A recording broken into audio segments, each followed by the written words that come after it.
지난 2005년 청각장애인 교육시설인 광주 인화학교에서 교직원들이 9명의 학생을 성폭행한 사건. 교장 선생님이 들어와서 다른 사람한테 말하면 죽여버릴 거야라고.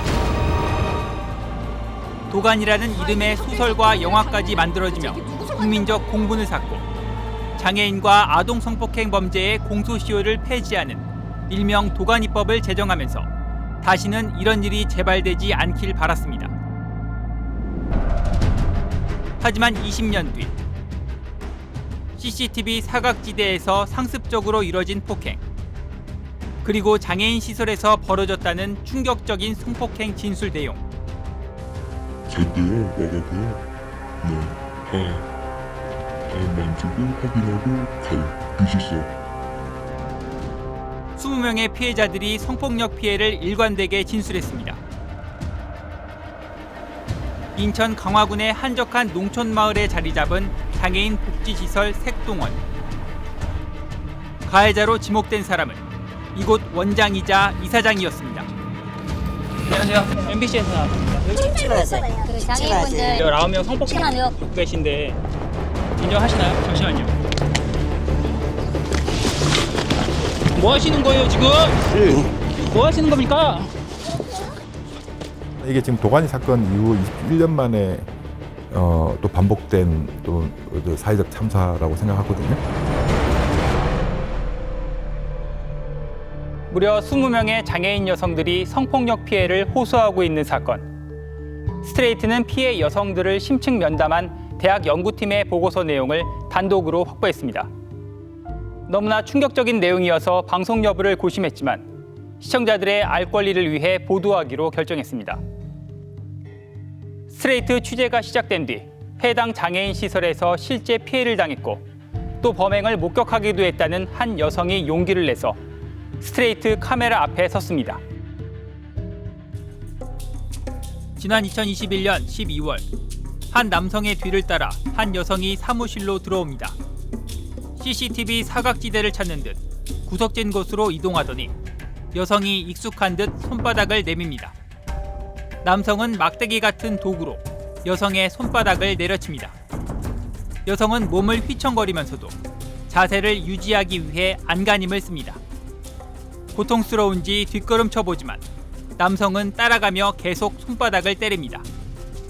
남성은 입에 담배를 문 뒤 여성을 데리고 사무실 밖으로 나가고 잠시 뒤 다시 들어오더니 또 손바닥 폭행을 시작합니다. 손바닥을 때리는 남성은 인천 강화군의 장애인 시설 색동원 원장 겸 이사장인 김모 씨. 맞는 여성은 시설에 입소한 장애인 여성이었습니다. 이런 폭력은 일상적이었다고 합니다. 가해자에게 가자마자 손을 내미는 걸 보니까 그런 일상적인 폭력에 익숙해져 있으니까 이거는 뭐 명백한 그런 범죄 행위라고 생각하고. 그런데 이 정도 폭력은 아무것도 아니었을 만큼 끔찍했던 성폭력이 있었던 걸로 조사됐습니다. 스트레이트 취재진과 만난 40대 여성 김영선 씨. 어린 시절 지적장애로 부모에게 버림받은 뒤 복지시설을 전전하다 10년 전부터 색동원으로 옮겨왔습니다. 옮겨온 직후부터 일상처럼 폭력을 목격했다고 합니다.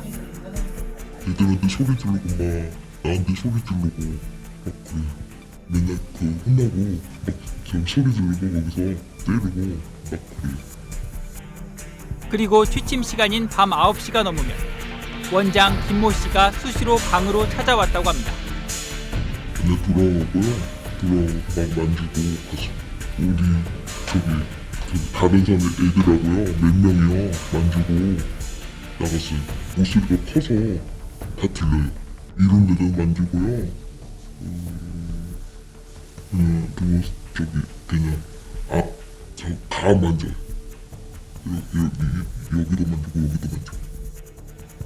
색동원은 대부분 2인 1실 구조. 동료들이 옆에서 성폭행 당하는 장면을 그대로 지켜봤다는 얘기입니다. 걔는요, 잠 일찍 자요. 약 먹어서 나가고 맞고 하고서 만지고서 이사님이 만져고서 그냥 기숙사로 중실 가요. 그 그러면 이 세상에 나쁜 짓 할 때 자고 있었어요. 야간에 시설을 지키는 당직 직원이 있었지만 소용없었습니다. 저기 거실에서 TV 보니까 무슨 소리 보여요. 그때 그렇게 하는 거예요? 네, 발 만졌어요. 경찰은 퇴소자 가족의 성폭행 신고를 접수하고 지난해 9월 색동원을 압수수색했습니다. 스트레이트가 확보한 김 원장에 대한 압수수색 영장 내용입니다. 지난해 2월 12일 새벽 색동원 2층 복도에서 화장실을 가던 여성 입소자의 입을 막고 성폭행을 시도했고 거부하자 유리컵을 피해자 머리에 던져 제압한 뒤 성폭행을 했다는 내용이 담겼습니다. 그러자 관할 지자체인 강화군청은 지난해 12월 국내 한 대학 장애인 성범죄 피해 전문 연구팀에 여성 입소자 20명에 대한 심층 조사를 의뢰했습니다. 스트레이트가 입수한 이 연구팀의 조사 보고서 내용. 한 40대 여성은 자신의 방 안에서 성폭행을 당했고 2층 복도에서 바지와 속옷을 무릎까지 내린 김 원장이 자신의 신체를 만지게 했다고 진술했습니다. 김 원장을 아빠라고 부른 여성 입소자는 소파에서 성폭행을 당했다고 했습니다. 김 원장이 여성들의 뺨을 연속적으로 때렸고 싫다고 하면 입을 막았다. 끈을 이용해 양손을 묶었다. 말로, 몸짓으로 본인이 당한 피해를 정확히 진술했습니다. 한 여성은 김 원장의 사진을 가리키며 손으로 윗옷을 걷어 올리고 바지를 벗기는 동작을 재현했습니다.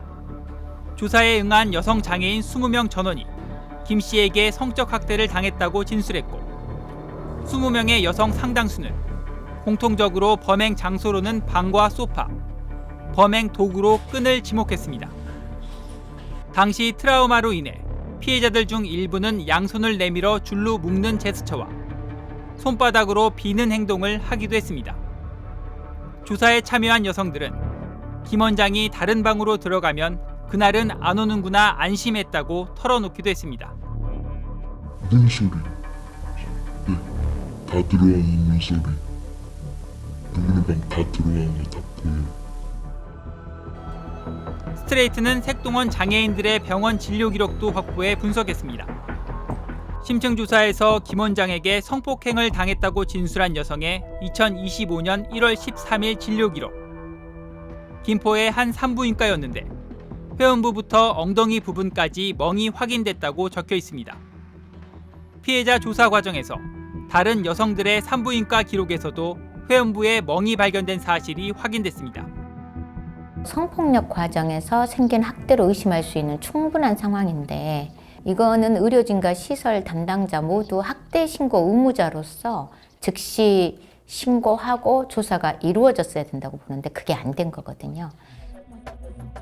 끔찍한 성폭력 외에 여성 그리고 남성 장애인들에 대한 일상적 폭력도 존재했던 걸로 밝혀졌습니다.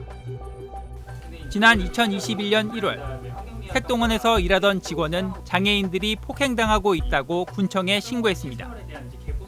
근무를 하시던 이제 다른 선생님 두 분이 그 학대 의심이 된다고 이야기를 했었고 원장한테 직접 보고를 했던 걸로 알고 있습니다. 강화군청은 2021년 4월 학대 가해 직원을 분리 조치하고 직원 교육을 강화하라는 등의 개선 명령을 내렸습니다. 하지만 개선 명령이 내려진 뒤에도 색동원 원장은 이렇게 원생들을 폭행하고 있었습니다. 또 2021년 학대 사건 당시 가해 직원들은 현재까지 근무 중이며 이후에도 장애인들을 학대한 것으로 조사됐습니다. 애들한테 막 소리 지르고 애들이 막 때리고 막 여기서 때리고 머리도 좀 때리고 옷이요 막 잡당기고 방으로 막 들어가라고 잡당기고 막 그래요. 왜 방으로 들어가게 해요? 저기 거실에요. 거기요 벽이 있어서 그래요. CCTV 있어서 볼까봐 막 이거 끌고 막 들어가서 방에서 막 혼내주고 막 그래요.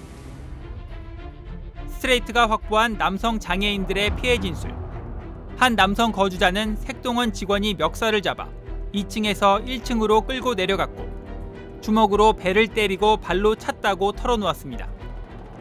색동원 원장 김 씨가 거주자들을 묶고 때렸다는 목격담과 직원이 3층 방 안에서 남성 거주자의 머리를 15번 때렸다 등 구체적인 진술이 쏟아졌습니다.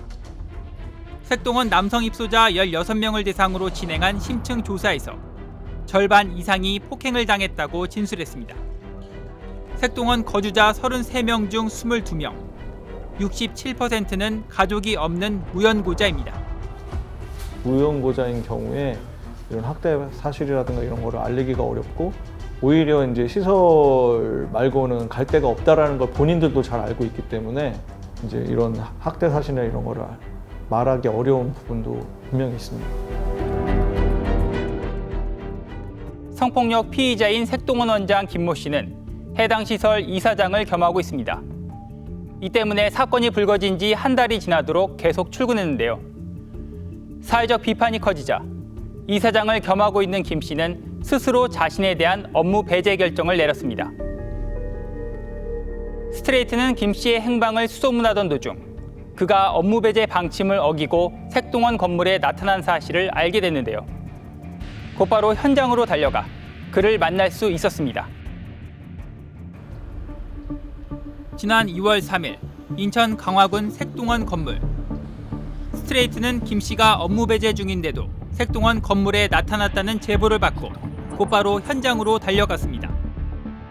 이 과정에서 퇴근하는 김 원장을 발견하고 성폭행 등 관련 의혹에 대해 물었습니다. 안녕하세요. 경찰 부를 거예요. MBC에서 나왔습니다. 경찰 부를 거예요. 네 분인데요. 네. 경찰 부를 거예요. 장애인분들 19명 성폭행한 의혹 받고 계신데 인정하시나요? 잠시만요. 그리고 지금 업무 중지 중이신데 여기 나오시는 건 괜찮으신 건가요? 이 증거인멸이나 말맞추기 같은 의심을 받을 수 있는 측면이 있는데 질문에 답하는 대신 당사자셔서 여쭤보러 왔습니다. 위협적인 자세로 취재진을 노려보더니 갑자기 카메라를 가로챕니다. 뭐 하시는 거예요 지금? 뭐 하시는 겁니까? 신랑이 끝에 카메라를 돌려받았지만 김 원장은 다가오며 위협적인 태도를 취합니다. 경찰 조사 앞두고서 여기 지금 시설이잖아요, 그죠? 업무 정지 중에 이렇게 나오시는 게 괜찮다고 생각하십니까? 질문이 계속되자 차 안에 들어가 문을 걸어 잠그더니 그걸 다 놓고 들어오려면 내가 얘기해줄게. 바로 집으로 들어와. 찍지마. 삭제하면 내가 들어가. 촬영은 해야 돼.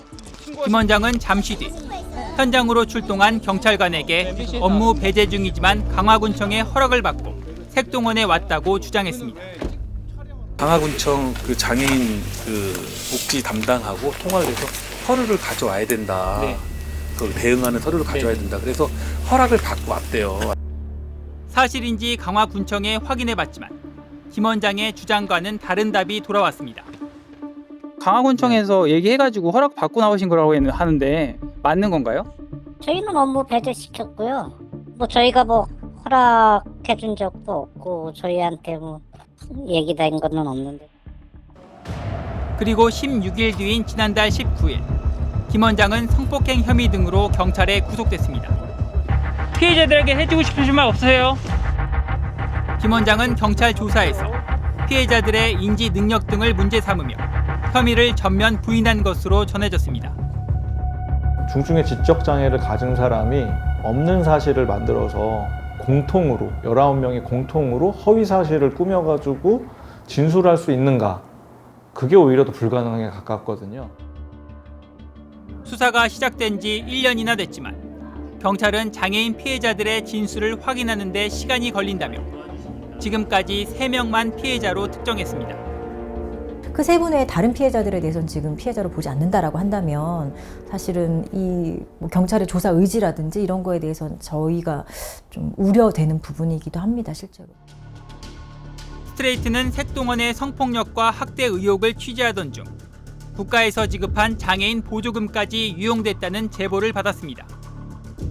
일이 이렇게 막 커지고 그러는데 몇 가지만 이때 말씀 안 드리면 안 될 것 같아서 하나 찾았어요. 제가 봤을 때 가장 문제는 보조금과 이용자들의 돈을 함부로 쓴다는 거예요. 색동원은 정부로부터 연간 20억 원 규모의 보조금을 지원받고 입소 장애인들은 개인 통장으로 월 평균 33만 원 정도의 장애인 연금을 받습니다.